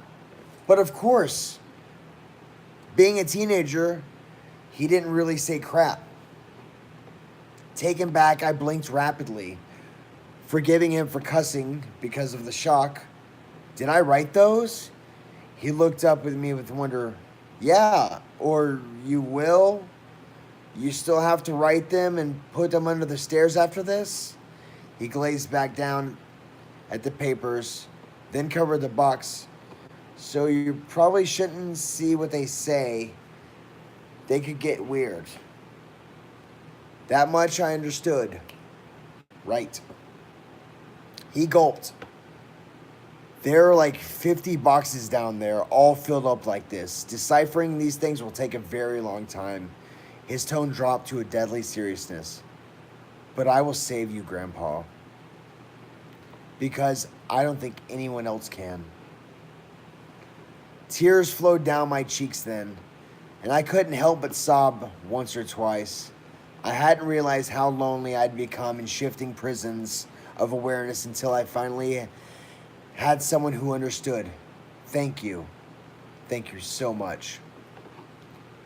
And then I was young again, and at work on a random Tuesday. Once the sadness and relief faded and anger and determination replaced them, I had finished my work and grabbed some paper and began writing.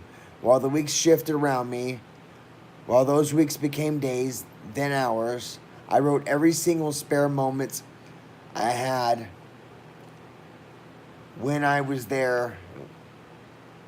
I About when and where I thought I was. Sorry, guys.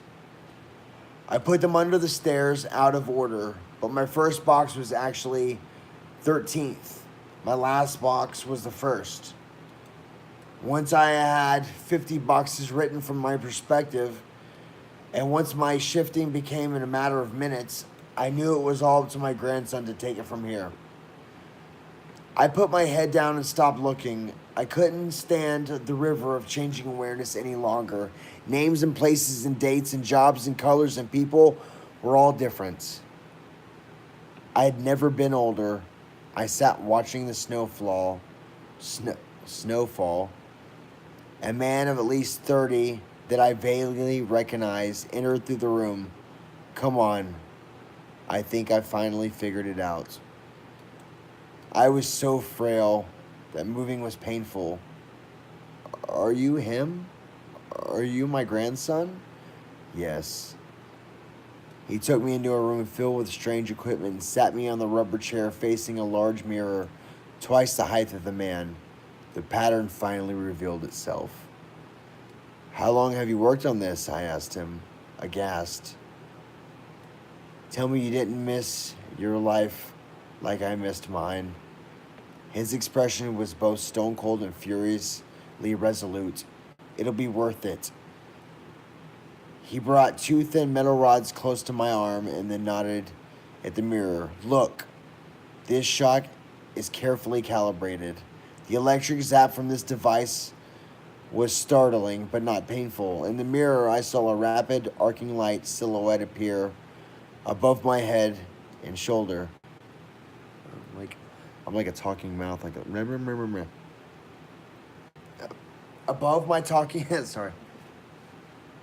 But not painful. In the mirror, I saw a rapid arcing light silhouette appear above my head and shoulder, and electricity moved through the creature like a wave, briefly revealing that terrible nature that was happening to me. A bulging leech-like mouth was wrapped around the back of my head, coming down to my eyebrows and touching each ear, and its slug-like body ran over my shoulders and into my very soul.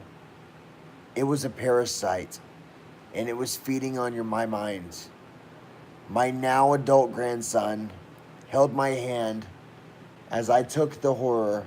After a moment, he asked, removing it is going to hurt very badly. Are you up for this? Fearful, I asked him, is Mar here? His face softened. No, not for a few years now. I could tell from his reaction what had happened, but I didn't want it to be true. How? We had this conversation a lot, he responded. Are you sure you want to know? It never makes you feel better. Brimming tears in my eyes. I don't care if it hurts or if I die. I don't want to stay in a time where she is not alive. He made a sympathetic noise and understanding, and returned his machine to hook several wires and diodes and other bits of technology to my limbs and forehead. While he did so, he talked. I've worked for 2 decades to figure this out, and I've had tons of help from other researchers of the occult. This parasite doesn't technically exist in our plane. It is one of the lesser spawns of... It doesn't... We're going to call it Unubu. And it feeds on the plexus of the mind, soul, and quantum consciousness, reality. Then derails like names and colors of objects changing. You weren't going crazy. The web of your existence was merely losing strands as the creature ate its way through you. I didn't fully understand. I looked up in confusion as he placed a circlet of electronics like a crown on my head in the exact line where the parasite's mouth had been ringed on me. What's Panubu? I think that's what I called it. He paused his work and grew pale. I forgot that you wouldn't know. You're lucky, believe me. After a deep breath, he began to move again and placed his fingers near switches. Ready? This is a carefully tuned to make your nervous system extremely unappetizing to the parasite, but it's basically an electroshock therapy. I can still see Mars smile, even though she had died. I had just been with her moments ago. Do it. The click of the switch echoed in my ears and I almost laughed at how mild the electricity was. I didn't feel like anything, at least at first. Then I saw the mirror shaking and my body within that image convulsing. Oh no, it didn't hurt. Nothing had ever been more painful. I was so excruciating that in my mind I hadn't been able to immediately process it. As my vision shook and fire burned in every nerve of my body, I could see the reflections in trembling light silhouette of the parasite in my head as it twirled in agony equal to mine. It had claws, 6-clawed lizard-like limbs under each leech-like body, and it cut into an attempt to latch on. The electricity made my memories flare. Mars' smile was foremost, lit brightly in front of the warm fire as the snow fell past the window behind her. The edges of that memory began to light up, and I realized that my life was continuous stretch from experience, as it was only the awareness that had been fragmented from the feasting evil on my back. I had never managed to be there for the birth of my son. I had jumped around a dozen times, but never actually lived it for the first time. I had got to hold Mars' hand and be there for her. No, no! That moment had shifted seamlessly into holding her hand as I lay in the hospital bed for a very different reason. Not this. God, why? This is so merciless to make me remember this. I broke down in tears as nurses rushed to my room. I didn't want to go. I didn't want to know, sorry. I didn't want to experience it. I had seen all the good parts, but I hadn't wanted the worst parts, the inevitable end, that all of that joy was given back 10,000-fold as pain. The fire in my body and the brain surged to sheer white torture, and I screamed.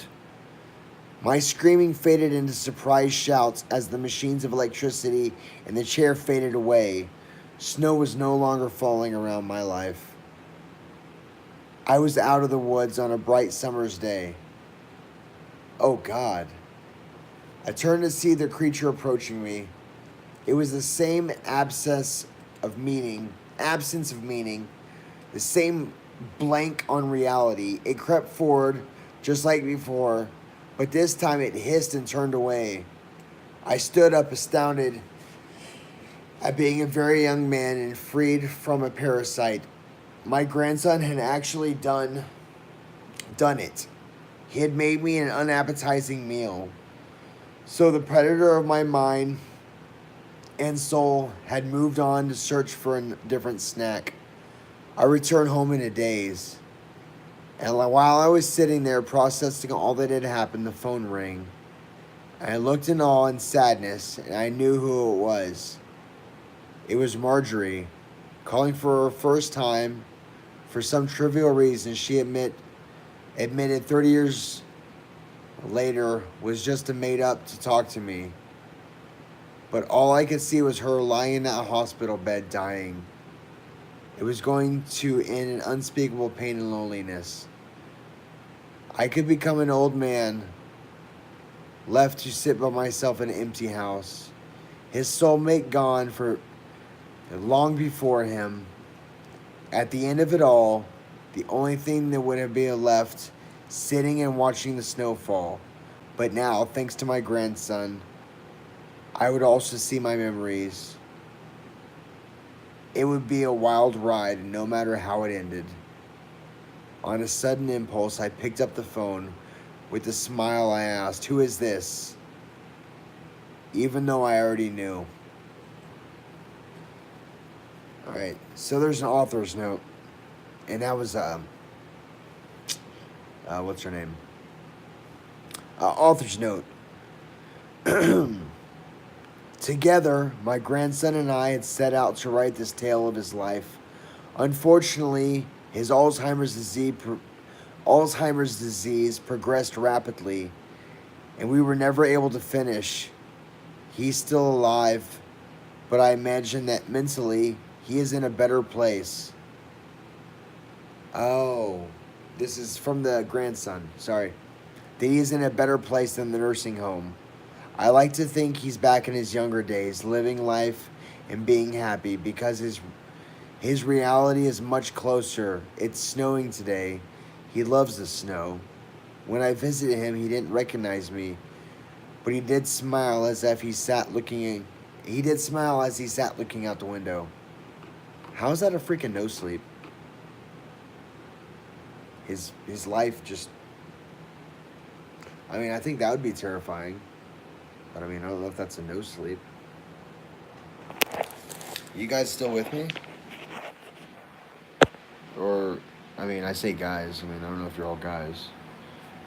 But, you guys still awake? What's happening, fellas? I really felt that was terrible. You're pooping. Ernie, I wouldn't expect anything less, bud.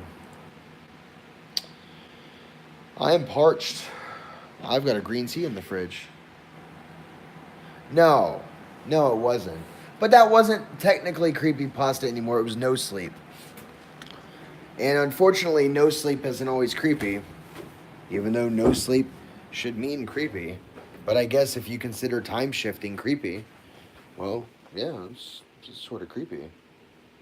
I keep looking up there. I need to look down there. Y'all want to see my sad fridge? Here's my. Well, I mean, it's not sad. It's a full fridge, but it's got a lot of food that I won't touch in it.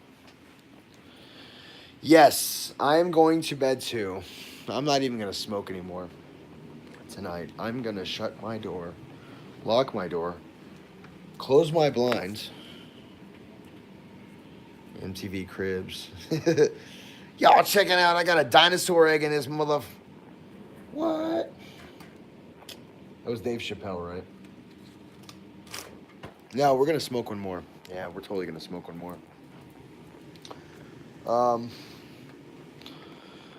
But yeah, I will be buying a webcam and maybe even a better camera than that. No, I need something to drink first. My throat is parched. I can't. With the. God bless it. Jesus. I'm a man. I can. Jesus Christ. That's the hardest freaking.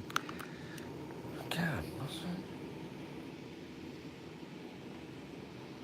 Stacy, be good. Has a good night. Oh, that's good green tea. Oh, God. If you guys are ever looking for anything new to drink, this one right here. Green tea with citrus. Man, we may be a small community, but I like all my people. Everybody's really awesome.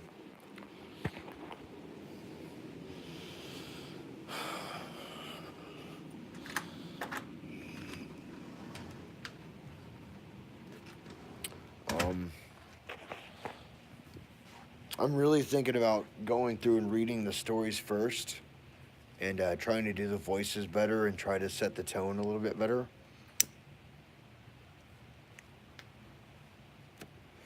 Ernie, how old are you with the name Three Farts? Because you seem like you're younger than me, but you could be younger than me, because I could have three sons by. Oh, why is your name Three Farts at 38?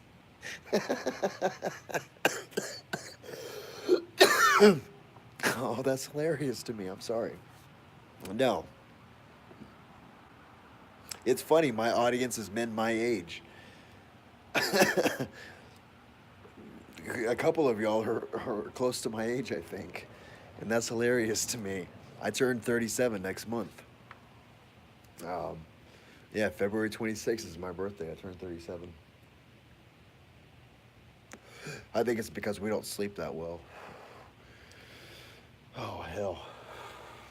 What do you guys do for a living, if you don't mind me asking?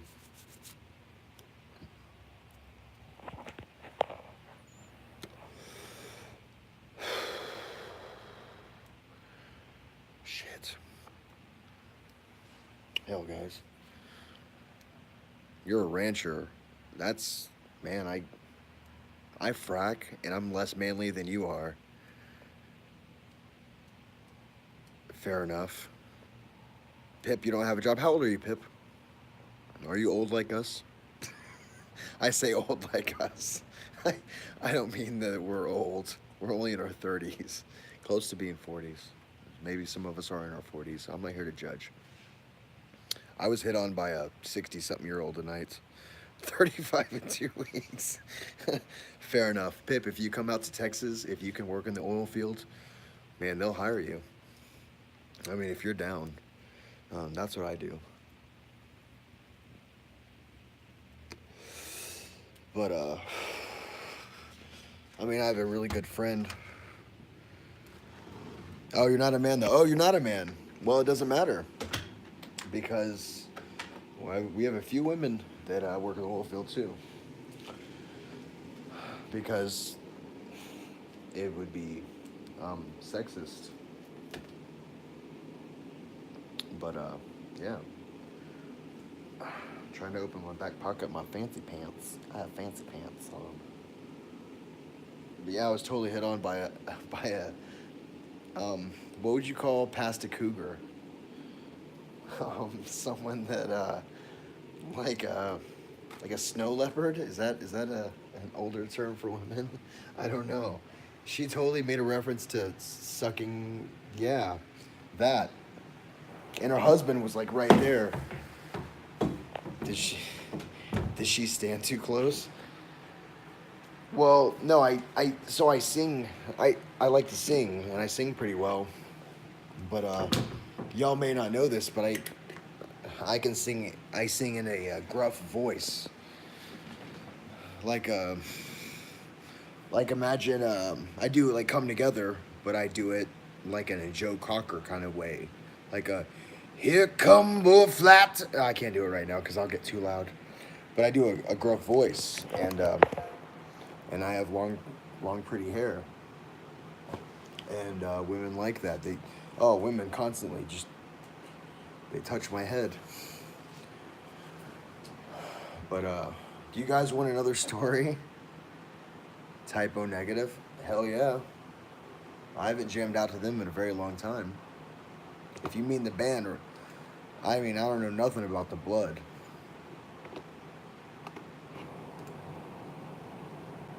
God, that's another long one. I'm gonna start. Look at all these tabs I have open. This is ridiculous.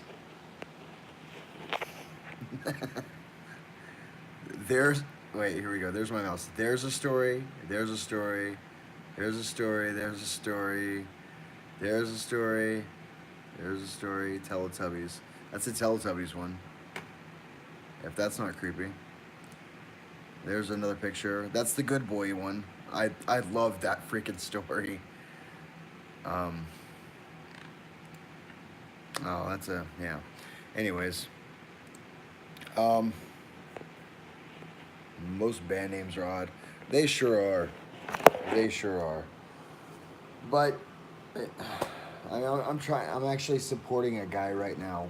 I'm giving him money to produce an album, And he's one of those kind of people that he's just an odd cat. And man, it's one of those things that you have to stick out, and you have to be one of those names that you remember years later, that kind of cement you. Mm, exactly. That cement you into the rights of rock goddom.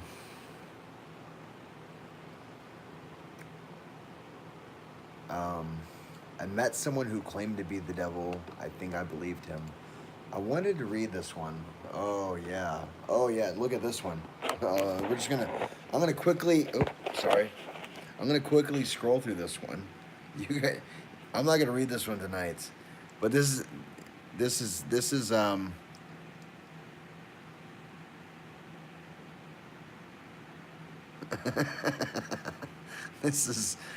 a healthy one.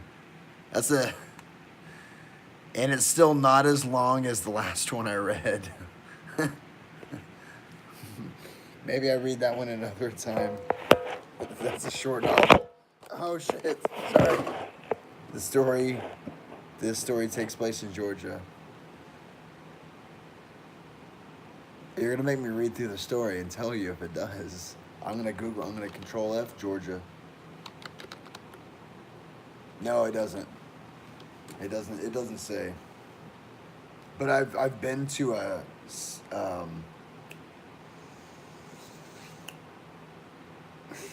the creepy part of Georgia, Savannah.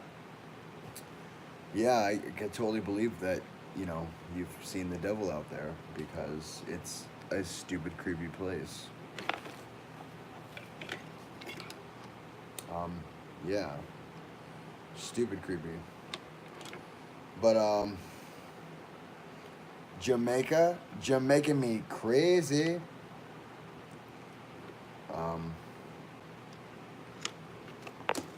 It is 4:36. I told my boss that I'd show up to work today.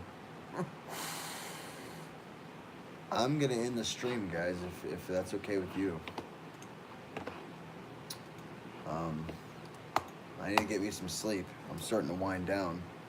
I got a McGriddle. Anybody want a sausage McGriddle? My eyes were hungrier than my tummy. Tum.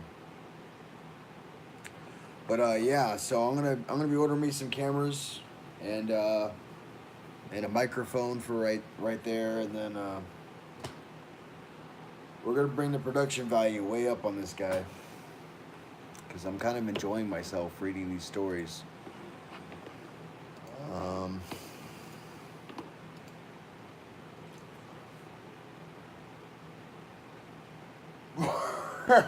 You're making me crazy. Oh man. But yeah. Send the sandwich to a lucky subscriber. If a lucky subscriber wants to come and get it, I'm in Odessa, Texas. What? That's ridiculous. Every other McDonald's sells them all day. All day. Pip, where are you from? Oh, we're gonna go look. Y'all won't see this, but pants are coming off. I won't be panning down for that. No, I'm just kidding. No, but I'm gonna be laying in bed, because world's comfiest bed is comfy. No, where do you live that they don't sell? That's ridiculous. Like, completely ridiculous. That's almost unconstitutional. Of course, it's gonna be super dark and creepy.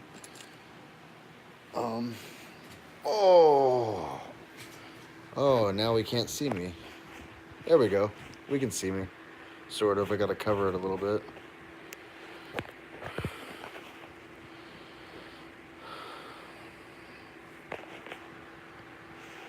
Up north where it's cold as hell. I don't know how to make the light. Yeah, I'm sorry to hear that. Well, gentlefolk, um, I do appreciate y'all coming by and stop. Oh, sorry, I just paused on y'all. Well, gentlefolk, I do appreciate y'all coming by and stopping and listening to me tell some stories that maybe the last one wasn't that creepy. How was I doing it a little while ago? There we go. I don't know. But I know it's late as hell for y'all, and it's on a Friday. And if you're not drunk yet, well, and if you do drink, finish your bottle and get some rest. Um, I don't think my goofy ass is going to show up to work tomorrow. I'm just going to sleep all day, I think. Um, uh, Pip, I'm glad I could give you some bedtime stories. Go to work. We will see about that. Um, Hang on. I did take my shirt off because, oh, covers super comfy. There we go. Yeah, we'll see. Oil field isn't making a whole lot of money right now. This is bull crap. So I don't know.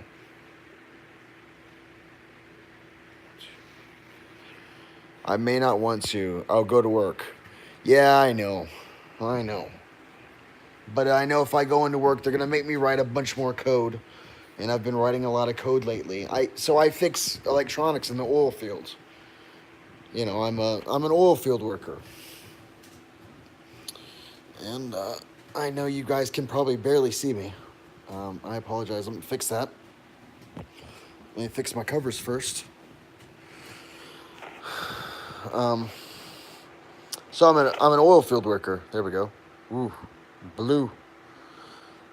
And we've been slow lately. But I told my bosses we had this daily report, and I told them that. Ooh, hang on. Oh, I lost my ball. Oh my god. Oh, nose ring came out. We're not wearing that the rest of the night. That's what I felt. I felt something weird on me. I was like, what is that?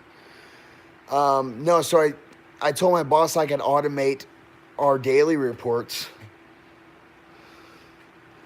And basically, I've just been writing code all freaking week.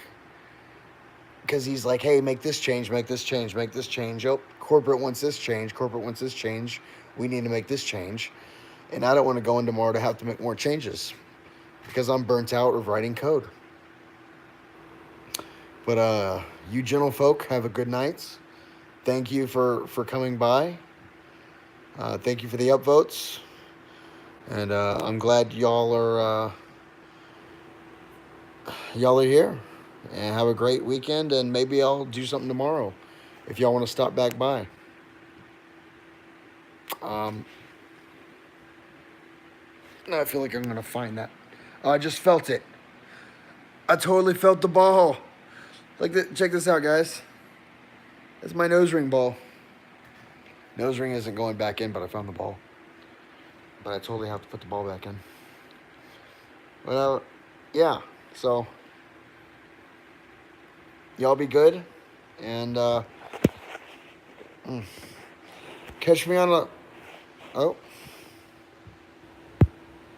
I don't know what just happened. Well, y'all have a good night. Everything just went black. Oh, I think I know what happened. There it goes. Y'all have a good night.